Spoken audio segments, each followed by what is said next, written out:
할렐루야.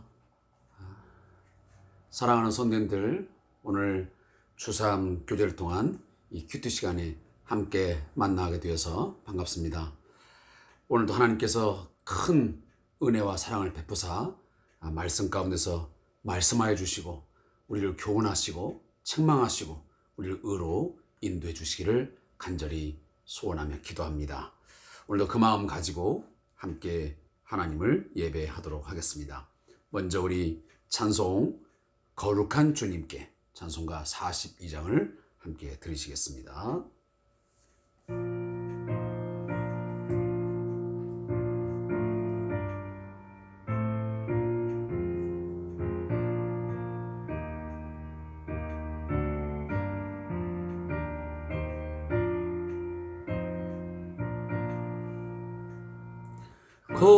거룩한 주님께 예배를 드리세 무릎을 꿇고서 영광도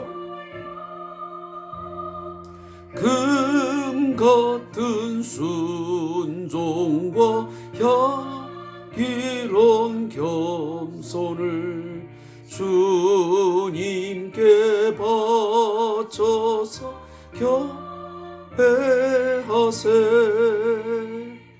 주 앞에 삼가서 겸손히 행하면 주 너를 언제나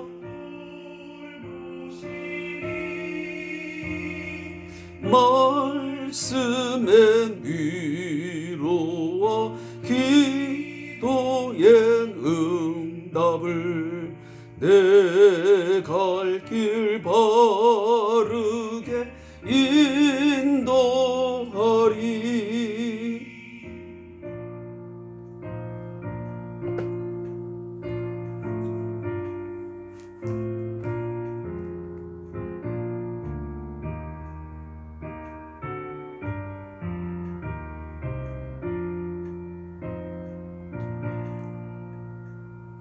주 앞에 설 때에 두려워 말아라.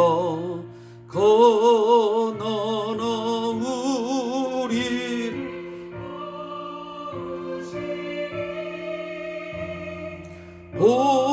보배로운 진리와 온유한 사랑은 주님께 다 바치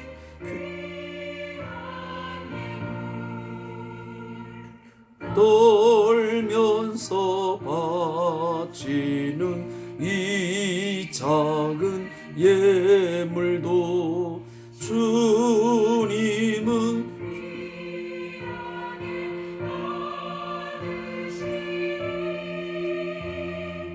어두운 밤 지나고 새 아침 맞으니 믿음과 소망을 늘 주시리.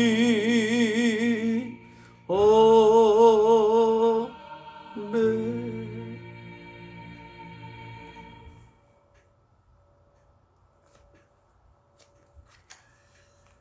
오늘 함께 묵상할 하나님의 말씀은 요한계시록 2장 1절부터 11절까지의 말씀을 함께 읽도록 하겠습니다. 요한계시록 2장 1절부터 11절 말씀을 함께 합독하겠습니다. 신약성경 400페이지에 기록되어 있습니다. 에베소 교회 또 서머나 교회 두 교회에게 주시는 주님의 메시지를 함께 읽겠습니다. 에베소 교회의 사자에게 편지하라. 오른손에 있는 7뼈를 붙잡고 일곱 금촛대 사이를 거니시는 이가 이르시되 내가 내 행위와 수고와 내 인내를 알고 또 악한 자들을 용납하지 아니한 것과 자칭 사도라 하되 아닌 자들을 시험하여 그의 거짓된 것을 네가 드러낸 것과 또 네가 참고 내 이름을 위하여 견디고 게으르지 아니한 것을 아노라. 그러나 너를 책망할 것이 있나니 너의 처음 사랑을 버렸느니라. 그러므로 어디서 떨어졌는지를 생각하고 회개하여 처음 행위를 가지라. 만일 그리하지 아니하고 회개하지 아니하면 내가 네게 가서 내 촛대를 그 자리에서 옮기리라. 오직 네게 이것이 있으니 네가 니골라당의 행위를 미워하노다. 나도 이것을 미워하노라.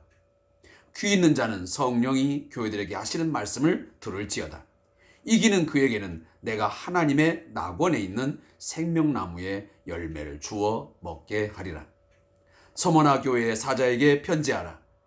처음이며 마지막이요 죽었다가 살아나신 이가 이르시되 내가 내 환난과 궁핍을 알거니와 실상은 내가 부요한 자니라. 자칭 유대인이라 하는 자들의 비방도 알거니와 실상은 유대인이 아니요 사탄의 회당이라. 너는 장차 받을 고난을 두려워하지 말라. 볼지어다 마귀가 장차 너희에게 가운데서 몇 사람을 오게 던져 시험을 받게 하리니 너희가 10일 동안 환난을 받으리라. 내가 죽도록 충성하라. 그리하면 내가 생명의 관을 내게 주리라. 귀 있는 자는 성령이 교회들에게 하시는 말씀을 들을지어다. 이기는 자는 둘째 사망의 해를 받지 아니하리라. 아멘. 자, 오늘부터는 본격적으로 사도 요한을 통해서 일곱 교회에게 편지를 하는 바로 이 주님의 메시지를 이제 듣게 되었고 시작합니다. 제가 어제도 우리 성도들에게 말씀을 드렸지만 지금 사도 요한은 도미티안 황제 때에 AD 90년에서 약 100년경까지 그 시기에 극심한 박해와 핍박으로 인하여 결국 사도 요한이 반모라고 하는 섬에 유배가 되어서 그곳에서 혹독한 노동을 하며 또 고통과 신음하는 그런 상황 속에서 이제 주님의 메시지를 적어서 기록하여 일곱 교회에 전달을 하게 되는 그러한 상황이 오늘 우리가 함께 읽고 있는 요한계시록의 역사적, 사회적 배경이 됩니다. 바로 당대의 이 종교적인 그리고 사회 문화적인 역사적인 이 배경을 둔 상태에서 AD 1세기경 소아시아 지역의 대표적인 일곱 교회를 오늘 주님께서는 대상으로 하여 당시의 극도의 불안과 공포와 위협 속에 살아가고 있는 그 일곱 교회 성도들에게 위로와 격려, 때로는 책망과 그리고 비전을 제시하시는 내용으로 이제 2장, 3장이 엮어지게 됩니다. 분명 이 말씀은 1차적으로는 당시의 소아시아 지역의 일곱 교회의 성도들임에 분명합니다. 그러나 더 나아가서는 2차적으로 모든 교회와 그리고 모든 그리스도인에게 적용되는 말씀임에 틀림이 없습니다. 바로 주님께서 그토록 사랑하시는 자신의 핏값으로 사신 그 교회 공동체를 향하여 애끓는 사랑의 심정으로 오늘 메시지 한 절 한 절을 오늘 전해 가고 있습니다. 따라서 오늘 이 말씀들을 통하여 우리 한국 교회가 나아갈 어떤 방향성을 새롭게 정한 데서 매우 소중하고도 귀한 말씀입니다. 먼저 오늘 요한계시록 2장 1절부터 7절 말씀은 에베소 교회에 보내는 편지의 내용입니다. 이 본문은 예수님은 에베소 교회에 그들이 행한 행위와 수고와 인내와 거짓 사도들을 드러내는 것을 안다고 말씀하십니다.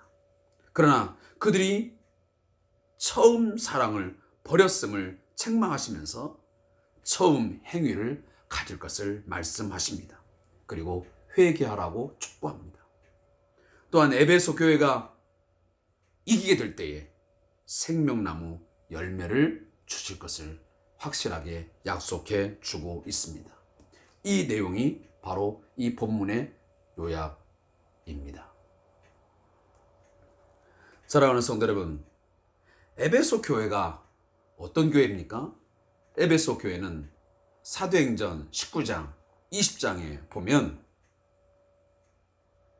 AD 52년경에 아굴라와 브리스길라라고 하는 이 부부를 통해서 세워진 교회입니다. 바울과 함께 천막을 짓는 일을 했던 자들입니다. 생업을 위하여. 그러다가 결국은 바울과 함께 이 고린도에서 에베소로 이동을 하여 아주 소중한 목회를 함께 했던 바로 그 교회가 에베소 교회입니다.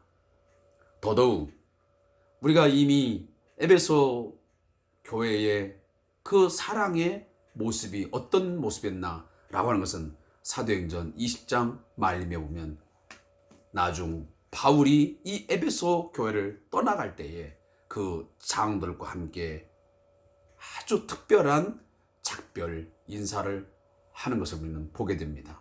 그 모습을 보면 그들이 가졌던 복음 안에서의 그 처음 사랑이 얼마나 뜨거웠고 그 열정이 대단했는가를 우리는 엿볼 수 있습니다.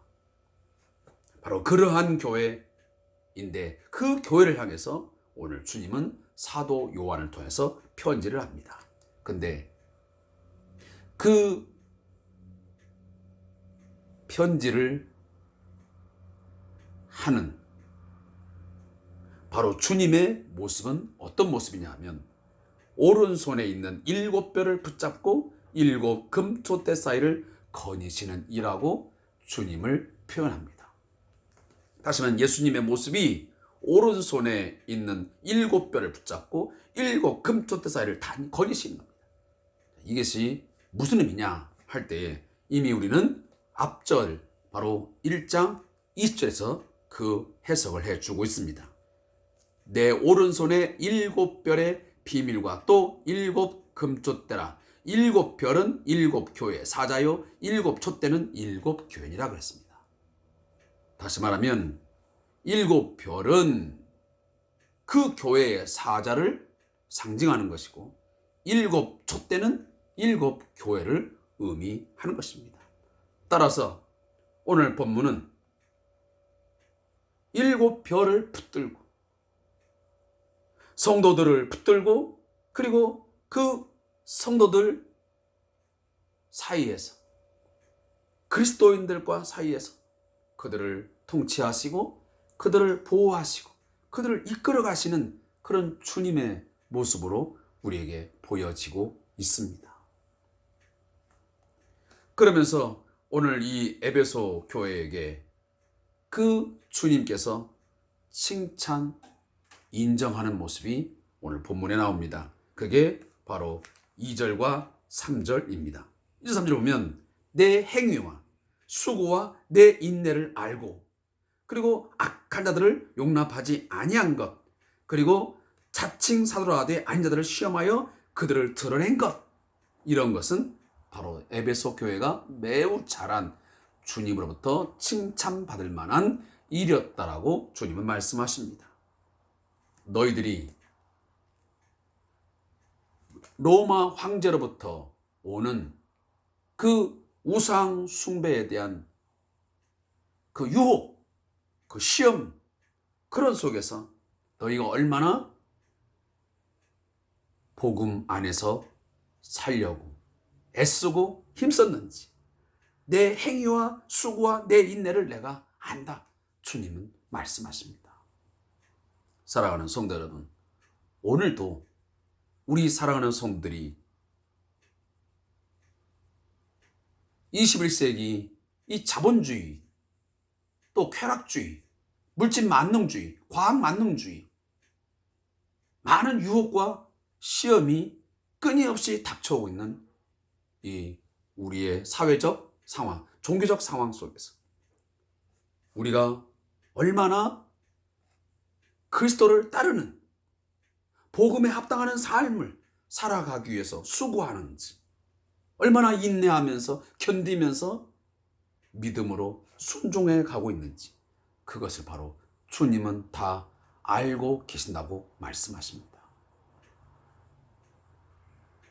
또한 우리 주위에 있는 악한 자들을 용납하거나 받아들이지 아니하고 그런 것들을 철저하게 끊어버리고 절제하고,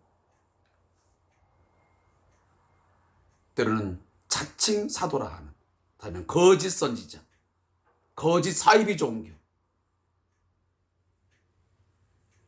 그런 거짓의 이단들을 드러내고 그런 것들을 끊어버리는 그런 일들을 한 것들에 대해서 너희들이 잘 견디고 이겨내며 또 내 이름을 끝까지 붙들고 지켜나간 것, 내가 다 안다고 주님은 말씀하신 것입니다. 우리에게 이것만큼 위로가 되고 격려가 되는 메시지가 어디 있겠습니까? 나의 삶, 우리가 살아가고 있는 모든 것들을 주님이 지금 알고 계시며 그 모든 상황에 대해서 익히 주님은 아시사 우리를 돌아보시고 우리에게 지혜를 주시고 우리에게 더욱더 큰 믿음을 주심을 믿으시기를 바랍니다. 그러나 주님은 칭찬만 하지 않습니다. 인정만 하는 것이 아닙니다. 더불어 주님은 책망하시고 경고하는 메시지도 있습니다. 그건 뭐냐면 오늘 4절, 5절 말씀입니다. 너를 책망할 것이 있느니 너의 처음 사랑을 버렸느니라. 아까 제가 말씀드렸습니다. 사도행전 19장, 20장에 보면 이 에베소 교회가 특히 그 당시에 소아시아 지역 내에서 항구 도시로서 가장 큰 도시였는데, 그 속에서 다시 말하면 아데미 신전이 있고, 아데미 신전은 다름 아닌 풍요와 다산의 신이 아니겠습니까? 그 외에도 수많은 신전을 가지면서 끊임없이 신앙을 유혹하는데, 그 속에서 그들은 처음에 복음을 받고 그 예수 그리스도를 얼마나 뜨겁게 사랑하며 열정적으로 사랑했는지 사도 바울은 잘 알고 있었습니다. 이후에 보면 아시겠지만 이 에베소 교회는 바울 사도가 3년 동안 밤낮 쉬지 않고 눈물로 기도하면서 목회를 감당한 교회였습니다. 그 이후에 디모데가 그 교회에서 목회를 했고, 나중에는 사도 요한이 목회를 했던 곳이 바로 에베소 교회였습니다. 따라서 그 에베소 교회는 특별한 애정이 있고, 그리고 엄청난 그리스도에 대한 사랑, 복음에 대한 열정이 대단한 그런 곳이었습니다. 그런데 시간이 지나면서 그들은 점점 내적으로 영적인 그러한 처음 사랑이 식어져 갔던 것입니다. 우상 숭배가 만연한 지역에서 그토록 열심을 품고 주를 섬기면서 심지어 마술책을 다 불태워버리면서 철저하게 아데미 여신을 거부하고 예수 그리스도를 주로 고백하면서 살아갔던 신앙생활에 적극적이었고 열심을 품었던 그들이 어느 날 시간이 흐르며 매우 형식화되고 습관화되어 버린 그러한 신앙생활로 변질된 것입니다. 거기에 대해서 주님은 오늘 책망을 하며 경고하십니다. 그리고 회개하라. 처음 행위를 가지라. 그렇지 아니하면 촛대를 그 자리에서 옮기리라고 오늘 주님이 말씀하십니다. 교회의 가장 중요한 요소를 잃어버릴 때, 핵심적인 그 교회의 정체성을, 그 진리를 사수하지 못하고 그것들을 잃어버릴 때에 결국은 주님의 심판을, 엄중한 심판을 받게 될 것이라는 것을 오늘 주님은 우리에게 경고하고 있는 것입니다. 사랑하는 성도 여러분, 오늘 이 말씀을 마음에 잘 새기시고 나도, 우리도 처음 사랑을 잃어버리지 않았는지, 처음 사랑을 버려버리지 않는지 돌아보시고 다시 처음 행위를 갖기를 간절히 소망합니다. 저자의 묵상을 읽고 또 다음 페이지 넘어가겠습니다. 처음 사랑이라는 단어에 대부분의 사람들은 연애 초기에 느끼는 감정적인 사랑을 떠올립니다. 물론 신앙생활 초기에 감정적으로 예수님에 대한 뜨거운 사랑을 느낄 수도 있습니다. 그러나 이는 예수님이 에베소 교회에 회복하라고 명하신 처음 사랑의 전부는 아닙니다. 성도가 회복해야 하는 처음 사랑은 하나님의 말씀을 믿고 그 말씀대로 적극적으로 순종하는 모습입니다. 에베소 교회들 중에는 그 도시에 유행했던 마술을 직업으로 삼던 사람들이 많았습니다. 그런데 그들은 바울이 전한 하나님의 말씀을 듣고 복음을 듣고 자신들의 생계수단이자 아주 비싼 값어치를 가진 마술책들을 다 불태워 버렸습니다. 사도행전 19장은 이들이 불태운 마술책의 값어치가 은 5만이었다라고 하는데 이것은 현재 화폐로 환산하면 약 50억 원에 해당하는 금액입니다. 말씀으로 깨달은 예수님에 대한 사랑이 돈에 대한 사랑과 생계에 대한 두려움에서 벗어나게 만들었던 것입니다. 바로 이것이 신앙인들이 회복해야 하는 처음 사랑입니다. 주님보다 더 사랑하는 것, 바로 그것이 처음 사랑을 잃어버린 거라는 말씀입니다. 따라서 우리는 이러한 기도를 드려야 됩니다. 이 시간 하나님, 돈에 대한 사랑 때문에, 세상에 대한 사랑 때문에 예수님을 온전하게 사랑하지 못하는 것을 회개합니다. 말씀에 더욱 집중하여 돈에 대한, 세상에 대한 사랑에서 벗어나게 하여 주소서. 그래서 처음 행위를 갖게 하여 주소서 기도하는 이 시간 되기를 소원합니다. 마지막으로 서머나 교회입니다. 2장 8절부터 11절 나오는 서머나 교회에 보내는 편지의 내용을 보면, 자, 여기에서의 주님의 모습은 처음이요 마지막이요 죽었다가 살아나신 이라고 오늘 성경은 주님의 모습을 이야기합니다. 잠깐 제가 이 말씀을 드리겠습니다. 그 교회에 나타나신 예수님의 모습은 그 교회에 주시는 메시지와 상당히 연관성을, 관계를 맺고 있는 주님의 모습들입니다. 다시 말하면 그들이 살아가고 있는, 그리고 그 교회가 가지고 있는 어떤 신앙적인 모습, 생활상을 예수님이 어떤 모습으로 나타나는지를 서로 그 관계 속에서 상당히 뭔가 밀접한 관계가 있고, 뭔가 그 예수님의 모습을 통해서 그 교회에게 주시는 상징적인 의미가 있다는 것입니다. 따라서 오늘 본문 서머나 교회에 나타나신 예수님의 모습을 처음이며 마지막이고 죽었다가 살아나신 이다 라고 하는 본문은 이 서머나 교회가 당하고 있는, 그리고 그 교회가 처한 상황과 뭔가 유사한, 그리고 특별한 의미를 던져주는 그런 말씀이라는 것입니다.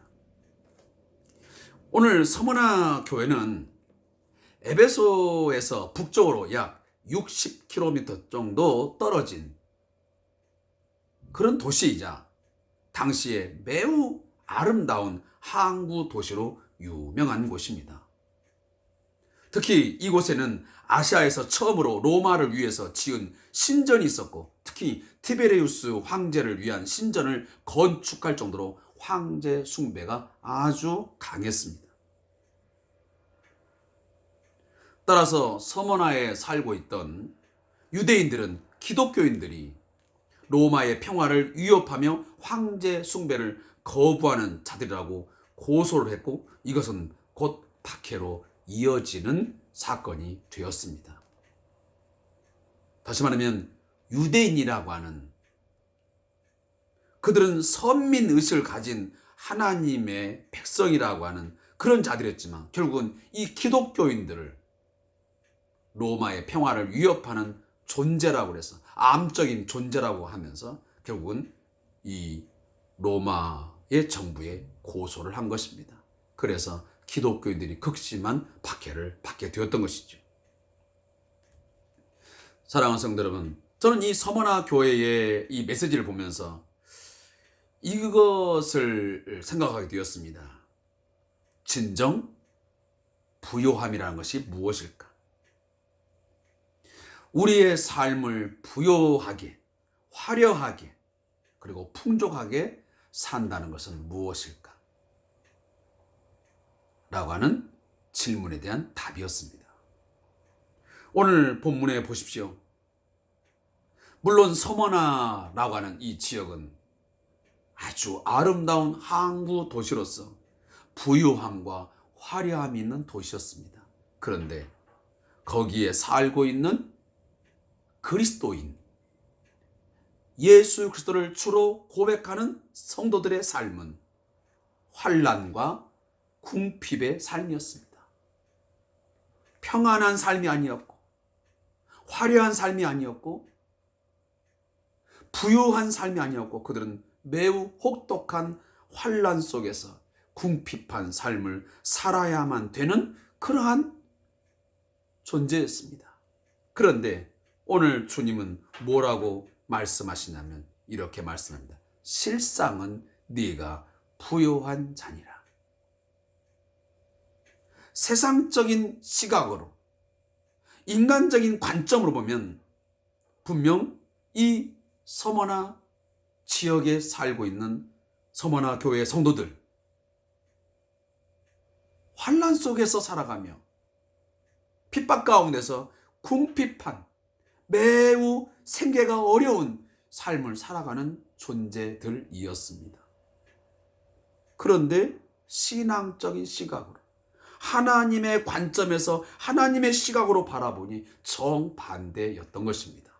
그들이야말로 오늘 주님은 네가 진정 부자이다, 부유한 자다, 풍족한 삶을 살아간 자다, 행복한 자라고 말씀하시는 것입니다. 이것은 단순한 메시지는 아니라고 생각합니다. 이 말씀을 보면서 나는 오늘도 내가 부유하다, 아니면 궁핍한 삶을 살아간다, 나는 불쌍한 자다 라고 하는 그 기준이 무엇인가를 한번 생각해 보시기 바랍니다.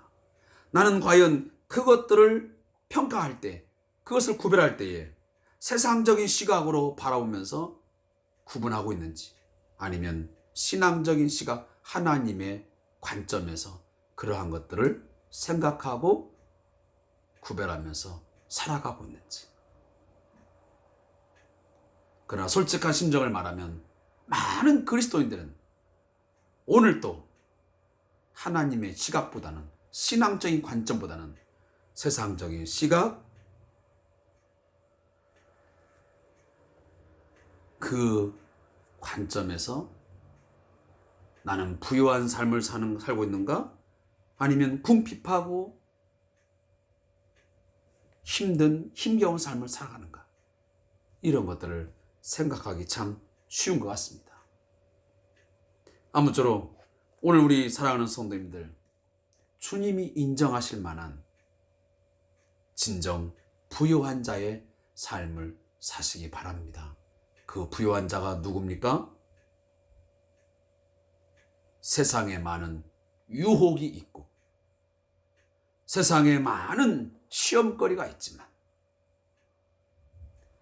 세상이 우리에게 손짓하며 우리에게 요구하고 있는 많은 방법들을 거부하고 오직 믿음을 지키고자 하나님의 말씀에 신실하게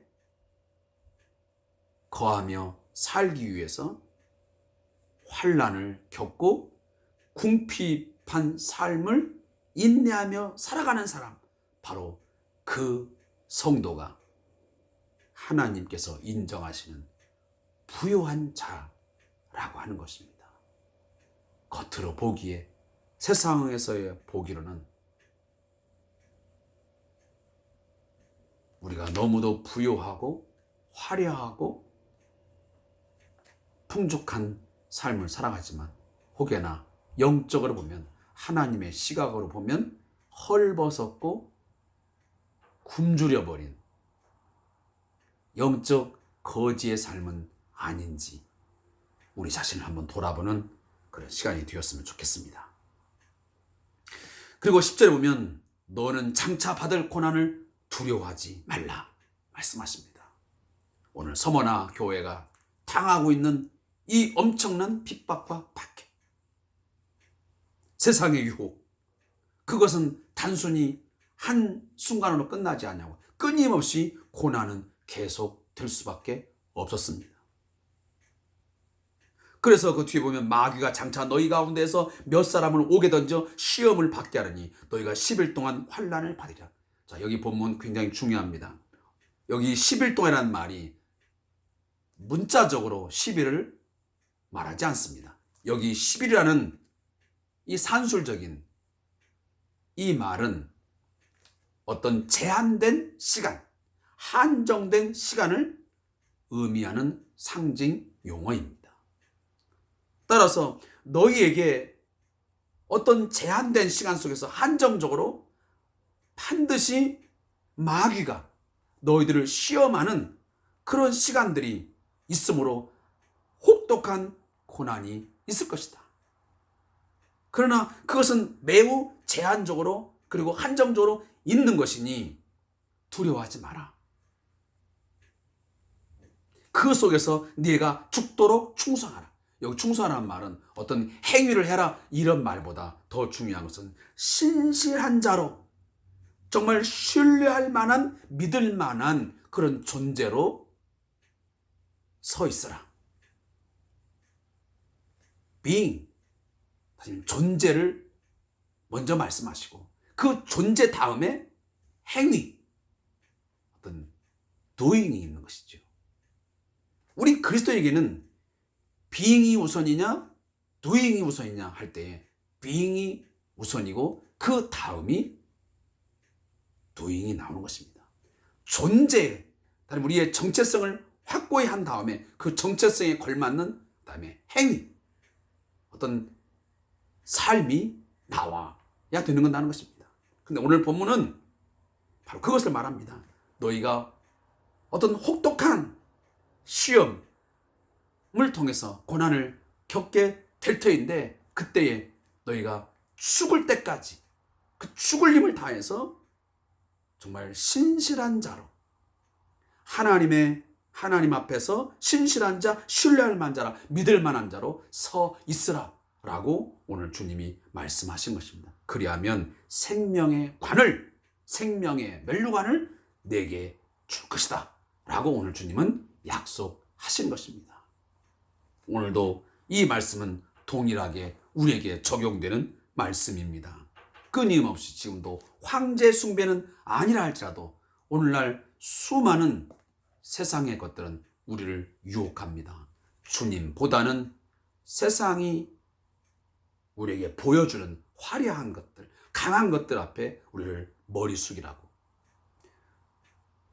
그것들을 더 사랑하라고, 그걸 더 추구하라고 끊임없이 우리를 유혹합니다. 우리를 시험합니다. 그래서 그런 것들을 우리가 거부하게 되면 매우 혹독한 고난과 그리고 궁핍, 환난을 경험할 수밖에 없습니다.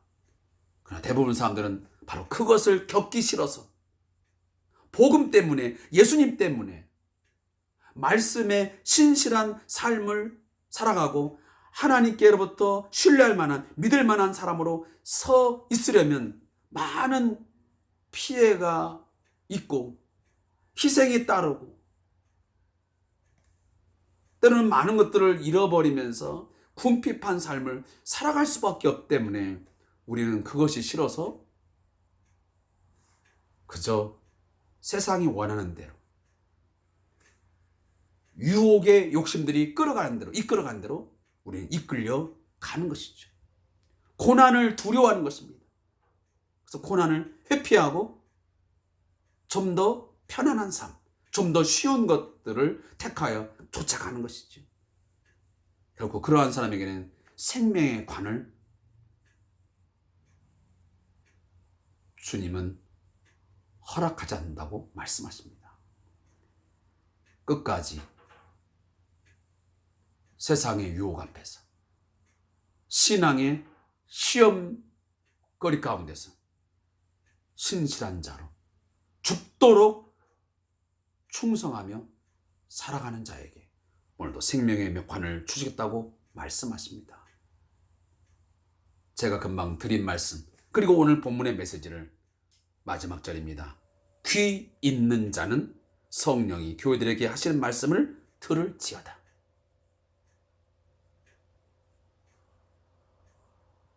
성령의 역사로 귀가 열려있는 자는 오늘 이 말씀이 나에게 무엇을 요구하고 있고 하나님께서 진정 우리에게 바라고 원하는 것이 무엇인가를 깨닫게 될 줄로 믿습니다.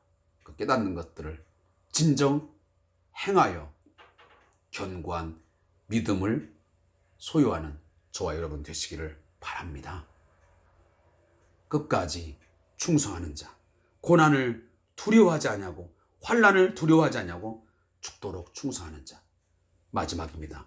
둘째, 사망의 해를 받지 아니하리라. 첫째 사망은 다 모두가 당합니다. 우리가 죽음에 한 번 죽으면 다 당하는 것이죠. 그러나 둘째 사망, 주님이 오셔서 생명의 부활이냐 심판의 부활이냐 할 때 그 둘째 사망의 해를 누가 받지 않는다고요? 결국 고난을 두려워하지 아니하며 시험과 환난 속에서 궁핍을 택하고 주님 때문에 고난을 택하면서 끝까지 말씀의 신실함을 갖고 살아가는 자에게 오늘 주님은 그렇게 하시겠다고 약속해 주셨습니다. 자, 마지막 오늘 제가 말씀을 읽고 말씀을 정리하겠습니다. 서머나 교인들은 황제 숭배를 거부함으로 가난하게 되었고 유대인들의 고소와 고발로 옥에 갇히거나 심지어 죽임을 당했습니다. 예수님은 이들의 상황을 다 알고 계셨지만 오히려 더 큰 환난이 임할 것이라고 말씀하십니다. 성도들에게도 이런 상황이 벌어지는 경우도 있습니다. 이미 다른 사람들보다 많은 환난을 겪고 있는데 더 큰 환난이 임하는 경우입니다. 이것은 믿음의 가지치기로 예수님이 포도나무의 비유 가운데 말씀한 적이 있습니다. 무릇 열매를 맺는 가지는 더 열매를 맺게 하려 하여 그것을 깨끗하게 하시느니라. 다른 교회들과 달리 서머나 교회가 책망받지 않은 이유는 이들이 환난을 통해 다른 교회보다 더 정결한 믿음을 얻었기 때문입니다. 세상에서 부요하고 평안한 것은 오히려 영적으로 가난하고 나약한 믿음을 가지게 되기가 쉽습니다. 그렇기 때문에 환난은 성도를 온전하게 만드는